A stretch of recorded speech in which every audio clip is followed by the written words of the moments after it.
Et si l'astrologie pouvait devenir une boussole pour aimer mieux et rencontrer l'autre avec plus de conscience? Aujourd'hui, j'ai le grand plaisir d'accueillir Émilie Chartrand. Émilie est formatrice et consultante en astrologie psychologique. Bonjour Émilie, bienvenue. Bonjour Maud, merci. Alors cet été, à Existence, Émilie nous invite à vivre une semaine immersive au cœur des relations avec le stage Astrologie, mieux vivre nos relations. Je vous souhaite avant tout la bienvenue dans cette vidéo. Je suis Maud d'Existence et pour ceux qui ne nous connaissent pas, Existence est une entreprise familiale et solidaire qui depuis 1986 offre des espaces pour se poser, respirer, ressentir, se transformer au cœur de stages d'épanouissement personnel et de bien-être. Des stages qui sont portés et animés par des intervenants engagés à Existence. On vient se ressourcer, on vient créer du lien, on vient vivre des expériences transformatrices. Alors aujourd'hui, nous allons parler astrologie. Astrologie, mieux vivre nos relations. Émilie, est-ce que Mhm. tu peux nous en dire plus sur cette belle proposition de stage que tu nous fais cet été à Existence? Avec plaisir. Alors effectivement, ça fait plusieurs années que j'anime un stage à Existence autour de l'astrologie qui est centré sur la découverte du thème astral. Et en fait, en astrologie, on a, on va dire, trois techniques. On a donc la connaissance de soi par le thème astral. On a la compréhension de ce qu'on vit à un instant donné, c'est ce qu'on appelle les transits. Et on a l'astrologie relationnelle. C'est vraiment comprendre l'essence d'une relation en superposant deux thèmes astraux l'un sur l'autre, et on va pouvoir voir un petit peu le flux énergétique, je dirais, qu'il y a entre deux personnes, et à travers ça, on va pouvoir voir notamment les une forme de sens qui est donné à la relation. Pourquoi je ressens certaines choses par rapport à cette personne? Pourquoi elle vient appuyer sur ce bouton? Pourquoi je me sens si bien avec elle? Ou tout simplement, où est-ce qu'on va ensemble? Qu'est-ce qu'on apprend ensemble? Ben ça, c'est toutes des questions auxquelles peut répondre l'astrologie relationnelle. Donc, dans ce stage, on va explorer cette technique. Alors bien sûr, en approfondissant l'astrologie, mais aussi avec des techniques qui sont des techniques de jeu de rôle, se mettre chacun à la place l'un de l'autre, parce qu'en astrologie relationnelle, chacun des fois joue une planète en fait, parce que quand on superpose les thèmes, on voit que il y en a un qui est une planète et l'autre est une autre planète, puis ça fait un champ énergétique. Donc dans les jeux de rôle, on va pouvoir voir ça. Et puis, on va aussi travailler sur pas mal de techniques pour apaiser aussi les ressentis, travailler sur les schémas d'abandon, les schémas d'exclusion, enfin toutes les blessures aussi qui viennent se réveiller dans le champ relationnel. Donc l'astrologie, elle vient éclairer, mais on va aussi proposer des outils pour accompagner en fait, voilà, ces différents ressentis qu'on peut avoir dans nos relations. Hmm. Émilie, tu disais qu'il fallait avoir une connaissance déjà de l'astrologie hein, pour vivre ce stage-là. Ouais, effectivement. Alors c'est vrai que pour vraiment pouvoir profiter du stage, il faut connaître le symbolisme astrologique parce que c'est tellement dense cette astrologie que forcément enfin c'est tellement dense pardon cette astrologie relationnelle que on va pas pouvoir répéter tout le symbolisme de base. Ça c'est vraiment le premier stage hein, que j'animerai aussi cet été à Existence. Donc il faut avoir des connaissances pour vraiment pouvoir profiter, savoir ce que c'est que Jupiter, ce que c'est que Vénus, pour tout de suite pouvoir accéder à cette connaissance. Oui. Hmm, hmm. Et alors, tu disais qu'on allait explorer tout ce qui est de l'ordre du relationnel, aussi bien les blessures relationnelles qu'on a, mais aussi ce qui fait qu'on aime et qu'on est bien avec une personne. Et on peut explorer toutes sortes de relations, relations amoureuses, relations familiales. Est-ce qu'on peut explorer plusieurs relations dans la semaine ou comment ça se passe? Ouais, bien sûr. Alors, le socle du stage, ça va être tout d'abord une exploration personnelle hein, sur ses propres modes de fonctionnement, notamment aussi les schémas de l'enfance. On va parler de l'attachement, nos propres modes d'attachement, parce que c'est quand même à la base des relations, et notamment pour répondre à ta question, c'est à la base des relations amoureuses, mais aussi familiales, l'attachement. Ensuite, on va explorer des relations. Donc, ça peut être, voilà, selon les préoccupations des personnes, ça peut être une ou plusieurs relations. Elles peuvent être effectivement amoureuses, mais aussi familiales, les parents, les enfants. Surtout que on voit vraiment énormément de choses dans les relations familiales parce que on n'est pas parent par hasard d'un enfant.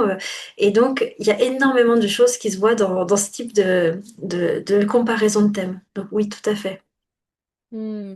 Et l'astrologie, à ce niveau-là, va venir vraiment éclairer, nous donner accès à plus de conscience de ah oui, du coup, c'est pour ça que je ressens comme ça, ou je me sens comme ci ou comme ça avec telle personne. Ça permet aussi peut-être de relativiser, de donner plus de compréhension et des pistes d'amélioration ou d'évolution, en tout cas relationnelle. On va vraiment travailler, je dirais, sur deux axes, qui est le premier axe, c'est la compréhension, la mise en lumière des mécanismes psychologiques, à la fois des siens, enfin, des nôtres, et au sein de la relation. Et puis, il va y avoir une autre partie qui va être plus sur des pistes de résolution. Alors, il y a pas mal de choses qui sont liées à notre propre gestion émotionnelle, un travail sur le système nerveux notamment, tout ce qui concerne aussi les remédiations de notre système d'attachement, comment on peut se sentir plus sécure au sein des liens. Mais aussi, des fois, on va aborder aussi des choses. Peut-être tu as déjà entendu parler, Maud, de ce qu'on appelle les relations karmiques, ce mot karmique. Mhm. On y croit ou pas, il y a certaines relations qui ont vraiment une charge émotionnelle qui est assez lourde et on va aussi parler de ça avec voilà, quelques outils qu'on peut utiliser pour peut-être alléger ou apaiser en tout cas les relations. Donc on va vraiment travailler sur ces deux axes, compréhension d'un côté, puis accompagnement émotionnel, psychologique, voire spirituel de l'autre pour que ce soit complet, parce que des fois on comprend, mais ça suffit pas. Il faut transformer ou faut aller vers un apaisement en tout cas. Hmm. Alors, pour explorer cette belle thématique-là que tu nous proposes, bien sûr, le fondement, c'est l'astrologie, mais tu accompagnes et tu proposes aussi d'autres explorations. Tu parlais du système nerveux, tu parlais d'exploration certainement corporelle. Je veux dire, Oui. à quoi peut ressembler une journée de stage avec toi, du coup, Émilie? Oui, alors on va tous les matins déjà on va commencer par du yoga. Donc il y a mon assistante Martine qui est vraiment là pour nous ramener dans le corps. C'est elle qui s'occupe de tout ce qui est yoga, méditation, respiration. On commence tous les matins avec elle, on finit tous les soirs avec elle. Ça fait vraiment voilà un sas pour revenir au corps justement. Souvent le matin on est sur des contenus théoriques d'astrologie. Et puis sur l'après-midi, on va rentrer plus sur des techniques. Alors ça peut être des jeux de rôle, ça peut être des méditations, ça peut être des exercices personnels ou collectifs pour un petit peu plus personnaliser le contenu théorique et puis plus être dans des voilà dans des explorations qui vont être un peu plus individuelles. Voilà. Et Hmm. euh, et souvent, voilà, on ferme avec ces petites séances de relax ou de yoga. Je précise que comme c'est pas un stage de yoga, ces sessions du matin et du soir ne sont pas obligatoires. Chaque année, on le dit aux stagiaires, c'est s'ils ont envie. Il y a des personnes qui préfèrent prendre du temps pour elles, aller marcher, et c'est complètement OK. Mais voilà. Donc, en somme, ça ressemble un peu à ça, voilà, avec des Hmm. exercices vers tous les jours. D'accord, d'accord.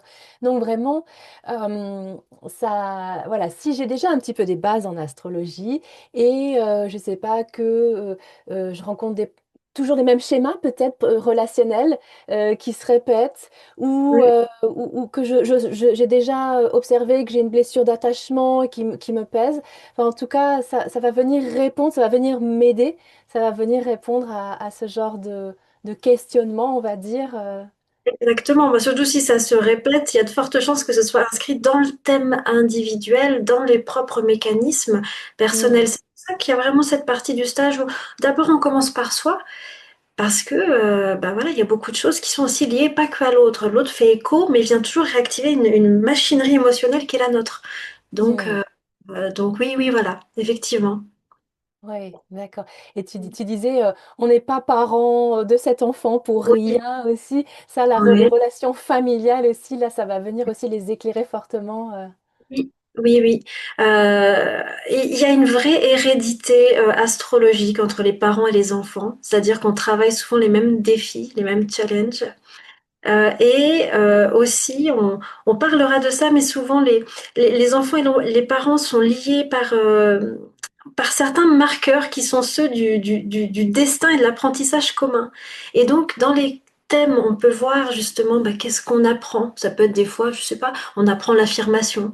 Et puis, bah, l'enfant va choisir le parfait parent pour travailler ça. Et comme par hasard, le parent est quelqu'un d'assez dominant. Donc, c'est parfait. Tu vois, on va pouvoir aller un peu décrypter ça.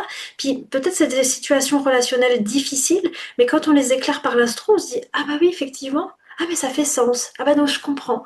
Et ça amène beaucoup oui, de conscience et d'apaisement.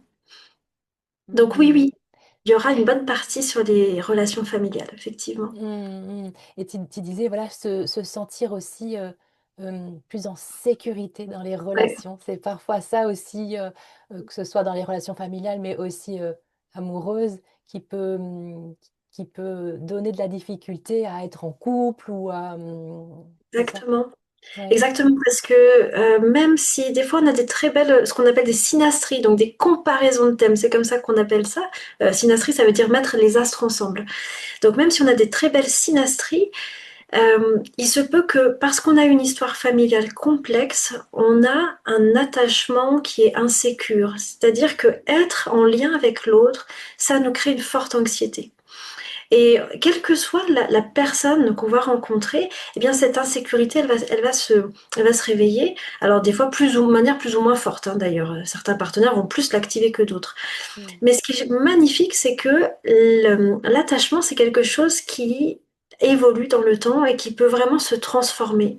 Et en fait, quand on dit qu'on veut être bien dans des relations, souvent on parle d'atteindre un attachement sécure, d'être bien, de pouvoir dire nos besoins, de pouvoir entendre ceux des autres, de pouvoir poser des limites, de pas avoir l'impression que l'autre va toujours partir, nous abandonner, ou qu'on doit se faire semblant d'être quelqu'un d'autre pour pas être rejeté. Enfin, c'est toutes ces questions-là. Mm. Donc on parlera beaucoup de ça parce que je pense que c'est un grand objectif bah voilà, commun et c'est au cœur, on n'en parle pas assez, mais c'est vraiment au cœur de toutes les relations. Oui. Et donc pour nous en astrologie, c'est lié à la lune justement, tout ce qui est attachement. Donc on parlera beaucoup de la lune dans le thème individuel. Voilà, ce sera une belle exploration. Waouh, ouais, ça a l'air vraiment chouette. En tout cas, ça a l'air de vraiment de donner des outils concrets pour plus de, comme tu disais, de conscience et peut-être certainement d'apaisement et de transformation. Ouais, Mhm. ok, Oui. ok. Est-ce que tu voulais rajouter quelque chose pour les personnes qui nous regardent, quelque chose d'important qu'on aurait oublié de dire sur cette belle proposition de stage que tu nous fais cet été à Existence? Est-ce qu'on aurait oublié de dire bah, que Existence c'est un lieu magnifique? Je reviens, Oui, le ça lieu est contribue aussi à faire vivre un bon moment, c'est vrai. bon, chaque année, on passe des semaines magnifiques parce que le lieu participe aussi beaucoup. Que souvent, dans les stages, il y a aussi toute une dynamique de groupe et je suis toujours très étonnée de voir comment les histoires de vie des uns des autres, les histoires relationnelles se font écho. Et, euh, et voilà, et ça aussi, ça participe. Euh, euh, bon, voilà, en somme, plein de bons ingrédients pour passer une belle semaine. Voilà. Merci infiniment, Émilie, pour nous en avoir dit plus, pardon, sur cette proposition de stage. Donc, je répète, astrologie, mieux vivre nos relations, on l'aura compris. J'ai été ravie de te recevoir, Émilie. Je te souhaite eh bien, une belle journée ou une belle soirée, je ne sais pas, pour ceux qui nous regardent aussi. Je vous dis à très bientôt. Merci, Émilie. Au revoir. Merci à toi, Maud. Au revoir à tous. Au revoir à tous. Transformez votre vie dès aujourd'hui, réservez vos activités d'épanouissement personnel sur existence.fr et commencez votre voyage vers le bien-être.